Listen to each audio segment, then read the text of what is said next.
हम सब ने सुना है कि भारत में मूर्तियों को तोड़ने का काम मुगल शासकों, खासकर औरंगजेब और अकबर के नाम से जोड़ा जाता है। लेकिन क्या आप जानते हैं कि एक समय ऐसा भी था जब एक हिंदू राजा ने खुद अपने ही राज्य के मंदिरों पर हमला किया और इतनी मूर्तियां तोड़ी कि उसकी तुलना सीधे तुर्क यानी तुर्कों से की जाने लगी। आज हम बात कर रहे हैं कश्मीर के उस रहस्यमय राजा की जिसका नाम है हर्षदेव। उसने ऐसा क्यों किया? आइए इतिहास के पन्नों को पलटते हैं। राजा हर्षदेव ने 1089 ईस्वी में कश्मीर की गद्दी संभाली।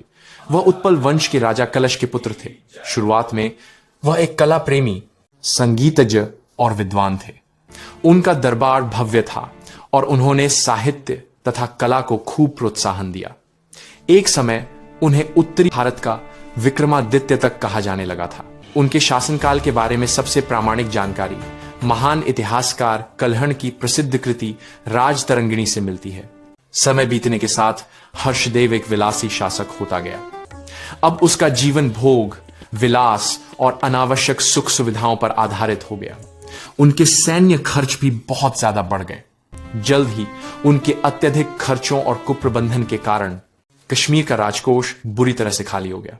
राजकोष भरने के लिए हर्षदेव ने जो रास्ता अपनाया वो भारतीय इतिहास के सबसे काले अध्यायों में से एक बन गया। राजतरंगिणी बताती है कि राजा हर्षदेव ने सोने और चांदी की मूर्तियों को पिघलाकर उन्हें सिक्कों में बदलने का फैसला किया। इस कार्य को सुनियोजित तरीके से अंजाम देने के लिए उन्होंने एक विशेष अधिकारी की नियुक्ति की जिसे देवोत्पाटन नायक कहा गया, जिसका शाब्दिक अर्थ है देवताओं को उखाड़ने वाला। इस अधिकारी का काम था राज्य के हर मंदिर में जाना, कीमती मूर्तियों को जब्त करना और उन्हें पिघलाने के लिए शाही टकसाल में भेजना। उन्होंने केवल हिंदू मंदिरों को ही नहीं बल्कि कई बौद्ध विहारों को भी निशाना बनाया। कल्हण ने हर्षदेव के इस कृत्य को इतना घिनौना माना कि उन्होंने उसे तुर्क यानी तुर्क कहकर संबोधित किया।